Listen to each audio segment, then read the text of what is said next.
वैसे बाइबल में लिखा है इसलिए कि जिसने तुम्हें अंधकार में से अपनी अद्भुत ज्योति में बुलाया है उसके गुणों को प्रकट करो। ठीक है, मुझे और आपको उसके गुणों को प्रकट करने के लिए बुलाया गया। लेकिन कभी कभार हम अपने आप में इतना खोए रहते हैं कि हम ये भूल जाते हैं कि हमको उसके गुणों को प्रकट करने के लिए बुलाया गया। हमको सिचुएशन में ढलने के लिए नहीं बुलाया, हमको डरने डराने के लिए नहीं बुलाया गया, हमको उसके गुणों को प्रकट करने के लिए बुलाया गया है। और इसीलिए परमेश्वर ऐसे लोगों को खोजता है। प्रकाशित वाक्य में जब हमने पढ़ा तो कितना था उसमें 1,44,000 लोग, ठीक है, जिन पर मुहर लगी। वे लोग, दूत कहता है कि जब तक हवा तूफान से किसी को नुकसान नहीं करना, जब तक मैं ये मुहर न लगा थप्पा न लगा 1,44,000 लोगों पर और उनको अलग न कर दूं। और ये वो लोग होंगे जो प्रभु के लोग होंगे, जिन पर मुहर लगी है, जिनको देखने से समझ में आएगा कि प्रभु के लोग हैं। ठीक है, तो परमेश्वर के लोग कौन हैं?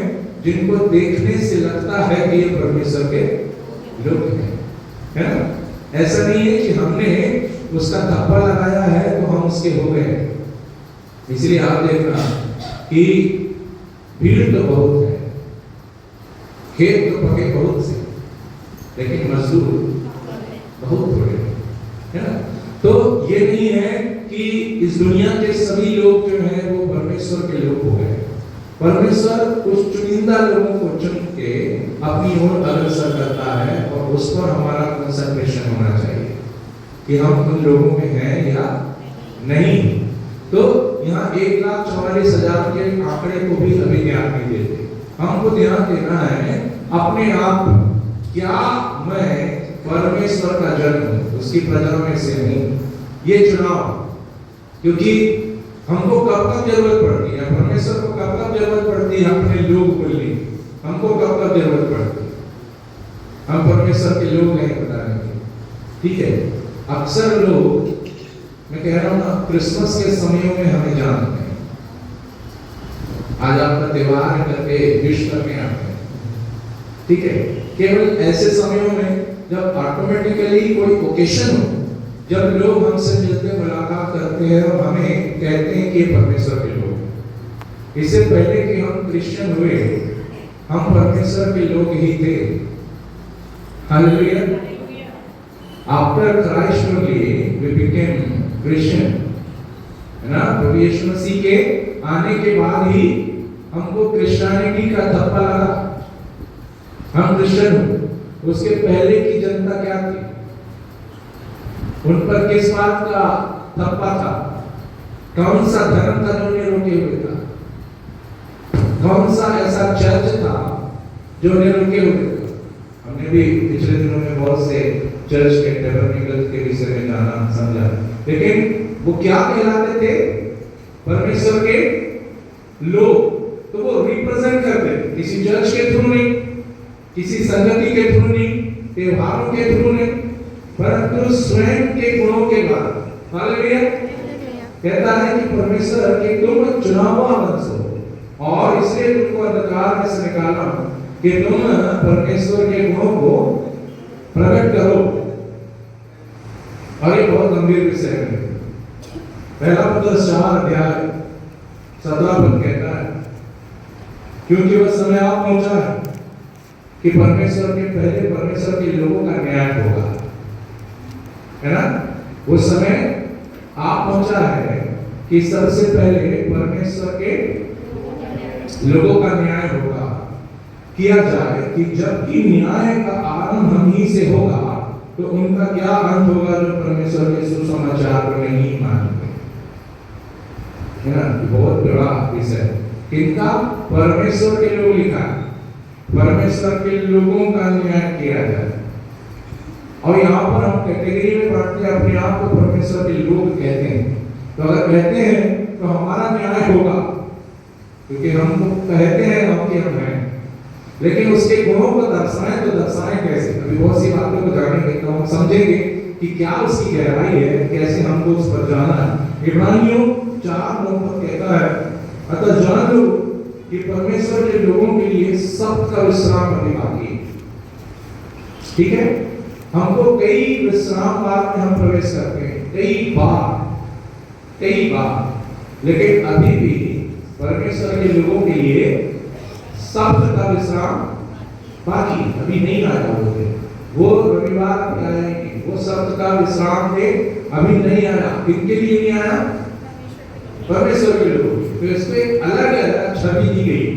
वो हम लोगों के लिए हो सकता है कि आया, हम लोग बोलते हैं कि इतने रविवार हम इतने सब्त का दिन हमने बिता दिए, लेकिन गॉड कहता है, वचन कहता है, परमेश्वर के लोगों के लिए सब्त का विश्राम भी बाकी बताया।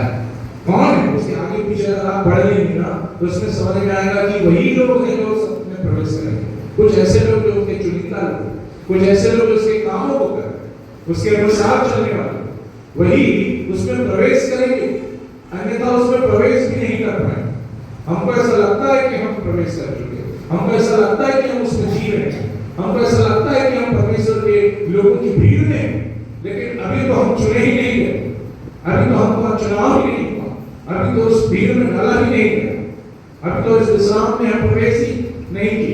कैसे कहेंगे? क्योंकि उसका रूप अलग है, परमेश्वर के लोगों की छवि अलग है, वो प्रेजेंट करते हैं। देखिए, जब स्वर्ग में से स्वर्गदूत आते अपना काम करते हैं ना, तो वो प्रकट करते हैं परमेश्वर, है ना? कैसे प्रकट करते हैं?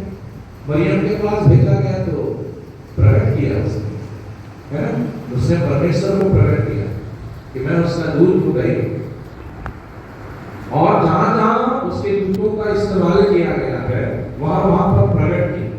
जब पवित्र आत्मा आया तो पवित्र आत्मा ने भी अपने आप को प्रकट किया कि मैं उसके द्वारा भेजी गई आत्मा। हालेलुया। परंतु परमेश्वर के लोग जिस समय में प्रकट कर रहा है उस समय में नहीं करते, इसलिए लोग नहीं है। कहने का मतलब ये है, हमें उसकी छवि को अपने जीवन से प्रकट करना पड़ेगा कि हम परमेश्वर के लोग हैं। और परमेश्वर के लोगों में बहुत से गुण होते हैं, एक ऐसा गुण नहीं है कि एक गुण हमने बस तालियां बजाई, हमने गाना गाया, हमने वचन प्रचार किया और हम परमेश्वर के लोग हो गए। ना, बहुत बड़ा काम है, बहुत ही बड़ा काम है परमेश्वर के लोगों का, छोटा मोटा काम नहीं। ठीक है, क्यों? क्योंकि उसने हमको चुना है, हमको ठहराया कि हम उसकी प्रजा बने हैं। लेवी व्यवस्था में 26वां अध्याय 12वीं पद में लिखा है, मैं तुम्हारे मध्य चला फिरा करूंगा, तुम्हारा परमेश्वर में बना रहूंगा और तुम मेरी प्रजा बनी रहोगे, तुम्हारे मध्य में चला करूंगा। कितने लोग एहसास करते हैं कि हमारे मध्य में चलता है, हमारे मध्य में चलता है परमेश्वर। क्यों? क्योंकि हम उसकी प्रजा हैं। नहीं होते तो नहीं चलता, वो उन्हीं के बीच में चलेगा जो उसकी प्रजा, उनके लोग हैं। परंतु हम कैसे प्रकट करें कि हम उसके लोग हैं? ठीक है, बार बार इस बात का आपको दोहराया गया है कि अनुग्रह के द्वारा हमारा उद्धार हो रहा है, अनुग्रह से ही हम बचाए जाते हैं, किसी अपने कारण से नहीं बचाए जाते। तो अपने कारण से कैसे हम महिमा प्रकट करें परमेश्वर की? एक बहुत बड़ा चैलेंज है। व्यवस्था में 32:9 में भी लिखा है, क्योंकि यहोवा का अंश उसकी प्रजा है। देखिए, उसने हमको अपना अंश कहा, अपना हिस्सा कहा, अपने अंग का टुकड़ा कह सकते हैं उसको, है ना? उसके द्वारा तय किए हुए लोग जो उसका काम करें। अच्छा, एक राज्य है, एक राज्य का एक राजा है और राजा की एक प्रजा है, और प्रजा अगर विरुद्ध में काम करे तो राजा क्या करेगा? राजा उसको दंड देगा, और क्या कर सकता है?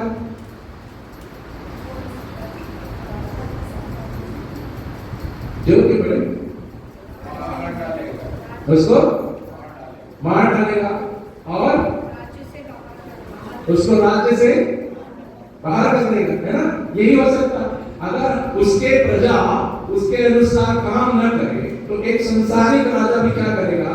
या तो उसको मार डालेगा, बहुत बड़ा गुनाह है, उसको मार ही डालेगा, या फिर क्या करेगा? उसको अलग करेगा, अलग कर देगा। हट जाओ, मेरे राज्य में नहीं, मेरी प्रजा नहीं।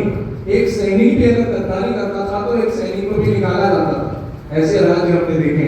तो कहता है यहोवा का अंश उसकी प्रजा है, तो वो कितना हम पर कंसंट्रेट करता होगा और कितना हमसे चाहता होगा कि हम कंसंट्रेट करें। अभी मैं केवल ऊपरी बातों को बता रहा हूं, फिर गहराई की बातों पे हम जाएंगे। पहला सामुएल 12:22 में लिखा है, यहोवा तो अपने बड़े नाम के कारण अपनी प्रजा को नहीं तजेगा। किसके कारण नहीं तजेगा? देखो, एक बार उसने चुनाव किया, अपने लोग बना लिया। अब अपने लोग बना लिया तो ऐसे ही हमको जाने नहीं देगा। क्यों नहीं जाने देगा? क्योंकि उसने सबके सामने हमें अपने लोग कहा, तो उसके बड़े नाम की महिमा हम ही से हो रही। हालेलुया। यानी कि उसके नाम की महिमा कर रहे हैं हम लोग, इसीलिए अपने बड़े नाम के कारण वो हमको नहीं तजेगा, क्योंकि यहोवा ने तुम्हें अपनी ही इच्छा से अपनी प्रजा बनाया है, हमारे द्वारा नहीं। हमने तो किया ही नहीं है कि हम प्रजा, वो अपनी ही इच्छा से हमको अपनी प्रजा। मैं कभी कभार उन लोगों को धन्य कहता हूं जो लोग मसीह परिवार में जन्म लिए, हालेलुया। उनको भी धन्य कहता हूं जो हमारे बीच में बहुत से ऐसे परिवार हैं जो बाहर से आए और इस कलीसिया का हिस्सा बन गए। तो क्यों? Why you have a congregation? Why you have a family which called Christians? कौन ने आपको उस परिवार में जन्म लेने के लिए बोला? और अगर जन्म लिए हो तो ये परमेश्वर की इच्छा, हालेलुया।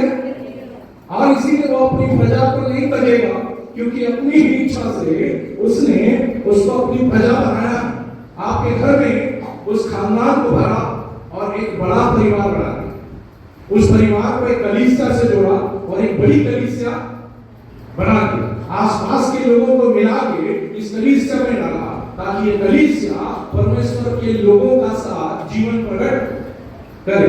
और इसलिए हमारा जो प्रेजेंटेशन होना चाहिए वो क्या होना चाहिए? हम XYZ किसी के पुत्र नहीं, हम परमेश्वर के लोग। हालेलुया। हम परमेश्वर के, जिस दिन ये फीलिंग आएगी मेरे पे, उस दिन हमारे पिता, हमारी माता, ये हमारा अपना रुतबा खत्म हो जाएगा। और जिस दिन वो खत्म हुआ उस दिन केवल एक ही चीज नजर आएगी, क्या? परमेश्वर, परमेश्वर, परमेश्वर। उसके लोग हैं हम। हमको उसके जैसा प्रगटीकरण करना है। हमारे खानदान में किसी ने नहीं किया होगा, लेकिन अगर हमको समझ में आ गया कि हमको करना है तो हमें करना है। हालेलुया। और इसीलिए प्रभु यीशु मसीह को भी ऐसा ही चुनाव करके भेजा गया। मत्ती 2:6 में लिखा, हे बेथलेहम जो यहूदा के देश में है, तो किसी रीति से यहूदा के अधिकारियों में सबसे छोटा नहीं, क्योंकि तुझ में से एक अधिपति निकलेगा और जो मेरी प्रजा इजराइल की रखवाली करेगा। मतलब कि पहले जो परमेश्वर के लोग हुआ करते थे, जो परमेश्वर की प्रजा कहलाते थे, उनको संभालने वाला एक भेजा गया, और जिसके द्वारा हम क्रिश्चियन हुए। हालेलुया। और इसीलिए ये क्रिश्चियनिटी का ठप्पा लगा है, क्योंकि मसीह को फॉलो कर रहे हैं। ये इसी बात के लिए कि तुम में से एक अधिपति निकलेगा, और इसीलिए वो छोटा नहीं, क्योंकि तेरी प्रजा इजराइल की रखवाली वो करेगा। और इसीलिए उसने हमें संजोया, जो परमेश्वर के लोग कहलाते हैं उनको संजोया, उनको एक नाम दिया, और हम मसीही हो गए। तो प्रजा से, परमेश्वर के लोग से हमको मसीह का खिताब मिला है। तो ये रिप्रेजेंटेशन है कि हम एक सूत्र में बांधे जाएं, और उस सूत्र में बंधने के बाद आप अगर प्रेजेंट करेंगे तो कैसे प्रेजेंटेशन होना चाहिए, क्योंकि उसको बहुत महत्वपूर्ण आता है। दूसरा सामुएल 7:23 पढ़ लीजिए। दूसरा सामुएल इस्राएल की भी तुल्य कौन है वह तो पृथ्वी भर में एक ही जाति है जिसे परमेश्वर ने जाकर अपनी निज प्रजा करने को छुड़ाया, इसलिए कि वह अपना नाम करे और तुम्हारे लिए बड़े बड़े काम करे। और तू अपनी प्रजा के सामने जिसे तूने मिस्री आदि जाति जाति के लोगों और उनके देवताओं से छुड़ा लिया, अपने देश के लिए भयानक काम करे। हालेलुया। कि तेरी प्रजा इज़राइल के बिल्कुल कौन है? वह तो पृथ्वी भर में एक ही जाति है ना? यानी अगर देखा जाए तो अगर सब मिट भी जाएं तो कोई फर्क नहीं पड़ता। कहने का मतलब ये है कि उसने जो चुनाव किया है उन लोगों का चुनाव किया है जिनको मिटाने के लिए नहीं किया, जिनके द्वारा राज्य को स्थापित करने के लिए किया। और इसीलिए पृथ्वी के प्रारंभ से हमको बचाया जा रहा है, हम पर अनुग्रह किया जा रहा है। हमारे पापों के बावजूद भी परमेश्वर अन्य अन्य प्रकार से हमको बचाने के लिए हथकंडे अपनाता है और हमें भेजता है। अपने बेटे को भेजा और उसके ऊपर बोझ डाला और हमारे लिए वो अपने आप का लहू बहाया और फिर मरा, ताकि हम जो है बचाए। ऐसी नहीं तलेगा बोलता है, उसने अपनी प्रजा को अपने बड़े नाम के निमित्त इसलिए वो नहीं तलेगा। उस हमारे लिए बहुत कुछ कर रहा था, लेकिन कौन है जो परमेश्वर का है? यूहन्ना उसका 8 उसका 47 पर कहता है, जो परमेश्वर से होता है वो परमेश्वर की बातें सुनता है।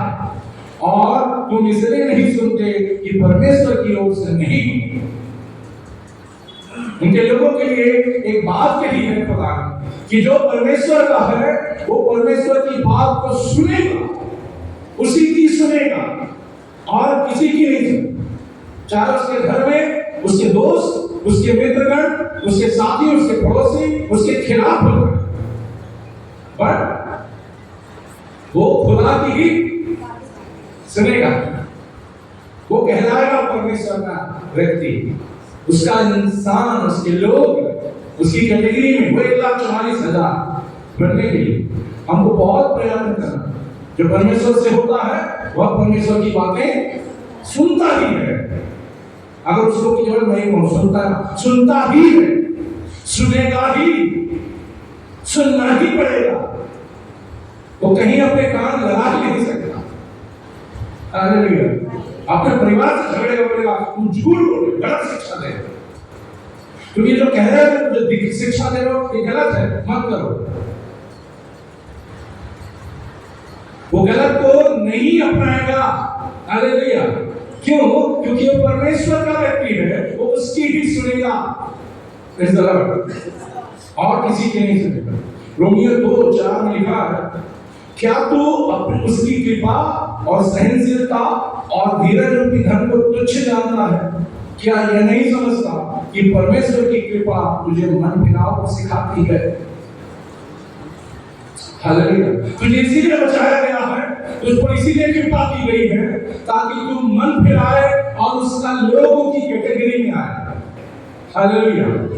उसकी कृपा सहनशीलता, हम लोग बहुत बात करते हैं परमेश्वर की कृपा महान है, उसकी सहनशीलता महान है, उसका वो धीरज जो है वो महान है।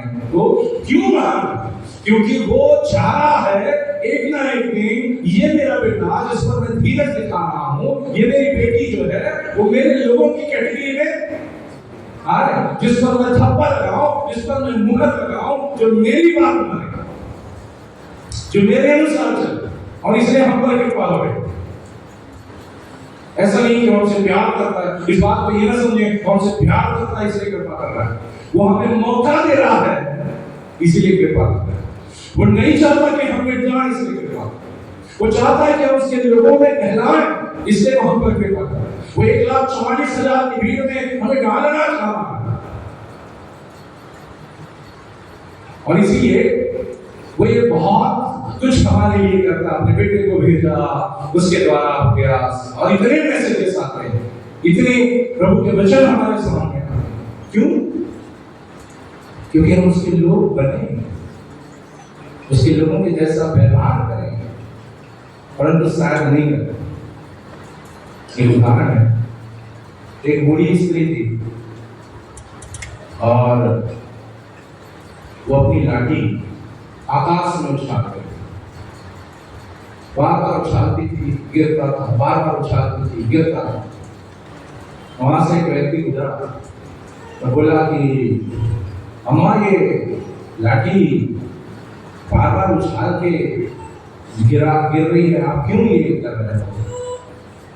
तो बोलती है कि मेरे को दाएं तरफ जाना है, मैं चाहती हूँ कि ये लाठी दाएं ओर का इशारा करे, ये जब भी ऊपर फेंकती हूँ ये बाएं की तरफ है। और मैं इसीलिए प्रयास कर रही हूँ कि वो दाहिनी ओर गिरे। वो कहता है जब आपको दाहिनी ओर जाना है तो लाठी फेंकने का काम। परमेश्वर के वचन को हम अपने अनुसार ही पूरा करना चाहते हैं, उसके अनुसार नहीं। हम अपनी ही इच्छा के अनुसार उसको मोल्ड करके उस पर ही चलना चाहते हैं। परमेश्वर के लोग वो होंगे जो परमेश्वर की इच्छा के अनुसार चलेंगे, उसके वचन को अपनी इच्छा के अनुसार नहीं। हम अपनी दिशा खुद तय करते हैं और उस वचन को अपनी ही दिशा में मोड़ देते हैं। कैसे परमेश्वर के लोग कहलाएंगे? कैसे खुदा की मर्जी को पूरा? कैसे खुदा कहेगा कि ये मेरी प्रजा? बहुत अच्छे शब्द है, उसी में फर्क हो जाता है। अगर कोई ये कहे, खुदा कहे ये मेरे लोग हैं, या ये कहे ये मेरे लोग हैं, शब्दों का एक्सेंट का फर्क है। ये मेरे लोग हैं, ये मेरे लोग हैं। शब्द वही है, लाठी वही है, लेकिन उसका अर्थ अलग है। वचन वही है, उसको समझना उसका अर्थ अलग है। उसको हम अपने अनुसार ना मोल्ड करें, चाहे कितनी भी तकलीफ हो जाए। परमेश्वर ने जो रास्ता हमारे लिए चुना उसी रास्ते पे चलें। हालेलुया, उसी रास्ते पे चलें। वही रास्ता आपको उद्धार की ओर लेके जाएगा। आपके अनुसार आप वचन को तय न करो। वो आपकी सहूलियत के लिए नहीं दिया गया। परमेश्वर का वचन हमारी सहूलियत के लिए नहीं दिया गया, उसके राज्य को स्थापित करने के लिए दिया गया। जो परमेश्वर के लोग करेंगे, चाहे उनके सामने कितनी भी मुसीबतें आ जाएं, और अगर हम परमेश्वर के लोग हैं तो ये ठान लें कि हम चाहे कुछ भी हो जाए उसका काम उसी की बात सुनेंगे, मानेंगे। यह शेर 22 और उसका 30 पद कहता है, मैंने उससे उनमें ऐसा मनुष्य देखना चाहा, ढूंढना चाहा। पढ़ लीजिए इसको। मैंने उनमें ऐसा मनुष्य ढूंढना चाहा जो बाड़े को संभाले और देश के निमित्त नाके में मेरे सामने ऐसा खड़ा हो कि मुझे उसका नाश न करना पड़े, परंतु ऐसा कोई न मिला। परमेश्वर अपने लोगों में एक ऐसा मनुष्य ढूंढ रहा है जो बाड़े को सुधारे, देश के निमित्त नाके में मेरे सामने ऐसा खड़ा हो कि मुझे उसका नाश न करना पड़े, परंतु ऐसा कोई भी नहीं मिला। देखिए, परमेश्वर के लोगों में रिप्रेजेंटेशन कैसा होता है मैं आपको बता रहा हूँ। प्रभु यीशु मसीह आए, एक बड़ी भीड़ का भाग बदली है ना। ये परमेश्वर के लोगों का एक कैटेगरी, क्या कह रहा हूँ, कि दूसरे का बोझ भी आप उठाओ और नहीं उठा पा। अगर हमको अकल आ गई है, अगर हमको समझ में आ गया कि मैं परमेश्वर की भीड़ में हूँ, तो इस भीड़ को संभालना मेरा काम है, एक दूसरे की सहना मेरा काम। परंतु हम नहीं सहते। परमेश्वर के लोगों को सहने का गुण दिया। वो मूसा, वो अब्राहम, वो जो चाहते हैं, अब्राहम चाहता है कि कदापि अगर एक तो मनुष्य हो तो भी नहीं मरना चाहिए। अगर वहां तो विश्वासी निकल जाए, अगर 10 विश्वासी निकल जाए, नहीं मारना। हालेलुया। तो ऐसा मनुष्य परमेश्वर ढूंढ रहा है जो बाड़े को सुधारे।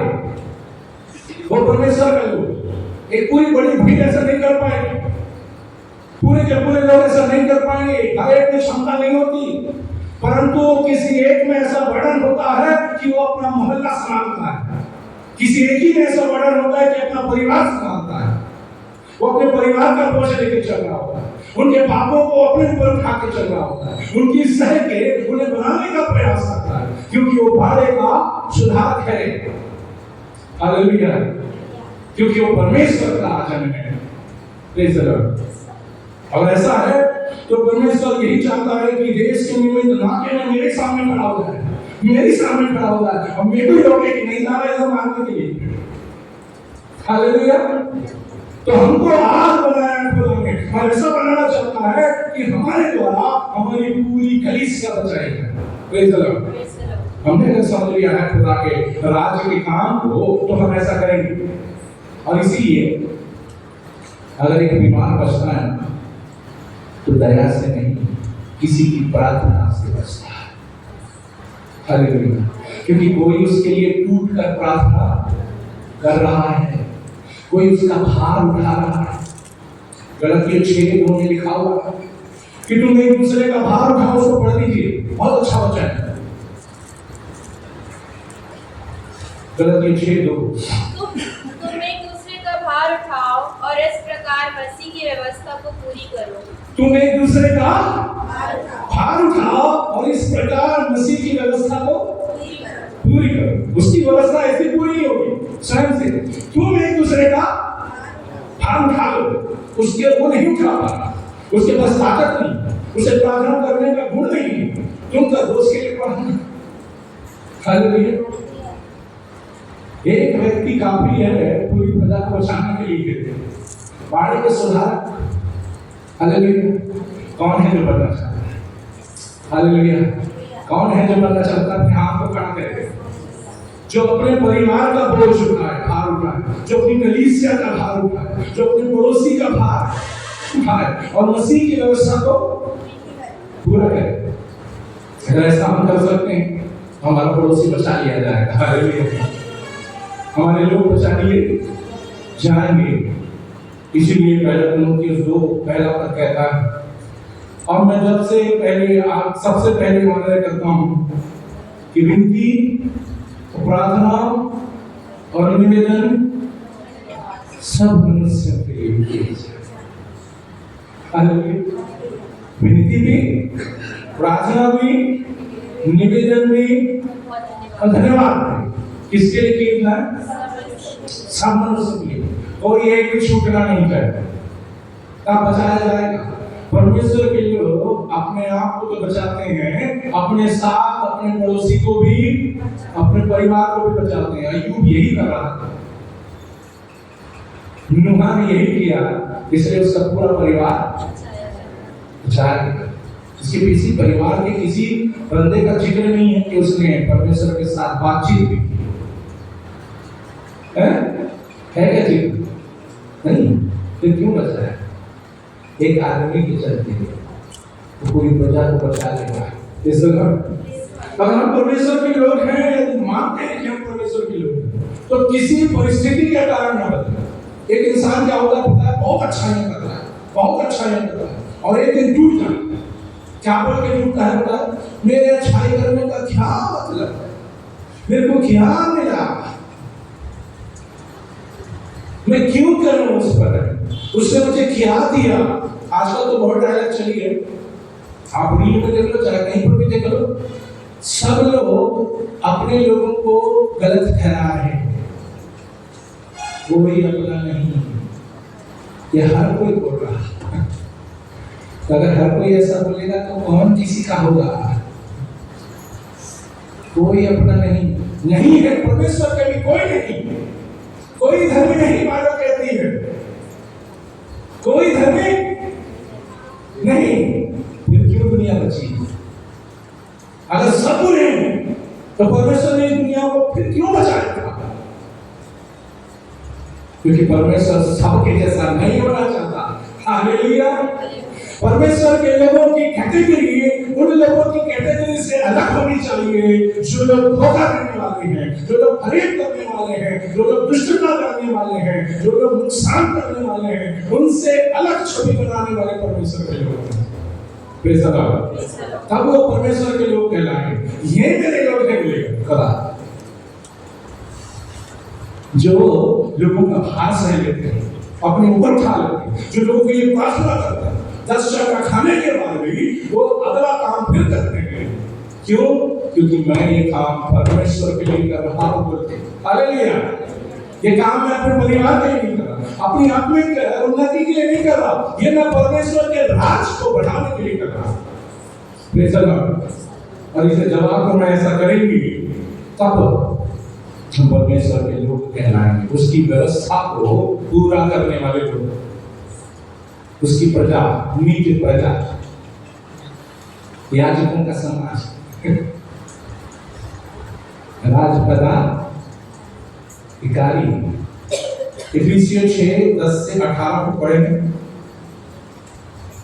इसलिए प्रभु में और उसकी शक्ति के प्रभाव में बलवत्त बनो, परमेश्वर के सारे हथियार बांध लो कि तुम शैतान की युक्तियों के सामने खड़े रह सको, क्योंकि हमारा यह बलयुद्ध लहू और मांस से नहीं परंतु प्रधानों से और अधिकारियों से और इस संसार के अंधकार के हाकिमों से और उस दुष्टता की आत्मिक सेनाओं से है जो आकाश में है। इसलिए परमेश्वर के सारे हथियार बांध लो कि तुम पूरे दिन में सामना कर सको और सब कुछ पूरा करके स्थिर रह सको। इसलिए सत्य से अपनी कमर कसकर और धार्मिकता की झिलम पहनकर और पाँव में वीर के सुसमाचार की तैयारी के जूते पहनकर और इन सब के साथ विश्वास की ढाल लेकर स्थिर रहो, जिससे तुम उस दुष्ट के सब जलते हुए तीरों को बुझा सको और उद्धार का टोप और आत्मा की तलवार जो परमेश्वर का वचन है ले लो। हर समय और हर प्रकार से आत्मा में प्रार्थना और विनती करते रहो और इसलिए जागते रहो कि सब पवित्र लोगों के लिए लगातार विनती किया करो। हालेलुया। इसीलिए जागते रहो, सब पवित्र लोगों के लिए लगातार विनती किया करो, हर समय हर प्रकार से प्रार्थना में, आत्मा में प्रार्थना में बने रहो, लगे रहो। प्रियो, एक राज्य में एक ही प्रधानमंत्री होता है, एक देश में एक ही प्रधानमंत्री होता है और वही पूरा एरिया देख रहा होता है। एक ही लीडर है हर जगह, और इसीलिए हमको वही करना है। हर एक जन अपने अनुसार बचाया नहीं जाएगा, एक व्यक्ति को किसी न किसी को बचाना पड़ेगा। अभी गोत्रों के ऊपर हम लोग बात कर रहे हैं। हर एक गोत्र में से 12,000 कितने?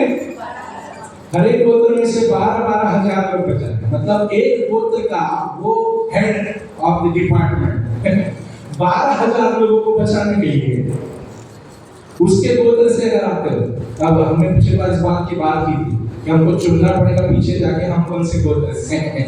अगर ऐसा कर सकते हैं तो अच्छी बात है कि चुनाव करो कौन से गोत्र से, नहीं भी कर सकते तो परमेश्वर के लोग ही हो। लेकिन कुछ भी हो, हमको गोत्र का पता चले न चले ये चल जाएगा, लेकिन हमारे द्वारा लोग बचाए जाएं। अगर हम जा रहे हैं उस 12,000 की भीड़ में हमारे गोत्र का वो दूसरा व्यक्ति भी जाना चाहिए। हो सकता है मेरे को नहीं पता कि मैं किस गोत्र का हूँ, लेकिन मेरे को जिस खानदान में जोड़ा गया है, जिस परिवार में जोड़ा गया है, जिस कलीसिया में भेजा गया है, वो मेरे लोग हैं। हालेलुया, वो मेरे लोग हैं। हालेलुया, क्योंकि जब तक मैं वहां रहूंगा उनके बचाए जाने का कारण रहूंगा। और इसीलिए ये उत्तम समय है मेरे बाप के लिए, परमेश्वर के लोगों का चरित्र चित्रण प्रकट करने के लिए। अगर तुम उसकी प्रजा हो, ये अंधकार में से बुलाया गया है, तो उसके गुणों को प्रकट करो। और इसीलिए हम प्रार्थना में कहते हैं मत्ती 6:10 में, तेरा राज्य आए, तेरा राज्य आए, जैसी तेरी इच्छा स्वर्ग में पूरी होती है वैसे इस पृथ्वी पर भी पूरी हो जाए। हमारे द्वारा है ना, वहां स्वर्गदूतों के द्वारा वो पूरा काम कर रहे हैं, पूरा संभाल लिए, हर बार सब देख रहे हैं। आगे पीछे इधर उधर सब देख रहे हैं। परमेश्वर बैठा सिंहासन में, ठीक है, यहाँ पर आना पड़ता है परमेश्वर को पैर दुखाने के लिए, सर दुखाने, माथा दुखाने के लिए। क्यों? यहाँ के लोग अपना काम, अपने स्वर्गदूतों को, भीड़ को तैनात हमारे लिए करना पड़ता है, क्योंकि हम अपना काम नहीं करें। लेकिन हम बोलते हैं तेरा राज आए, तेरी इच्छा जैसे स्वर्ग में पूरी हुई वैसे इस पृथ्वी पर भी पूरी हो जाए। उसके राज को आने के लिए हमें परमेश्वर के लोग बनना है मेरे प्रिय। यदि हम ऐसा कर पाए तो परमेश्वर की महिमा प्रभु इन वचनों के द्वारा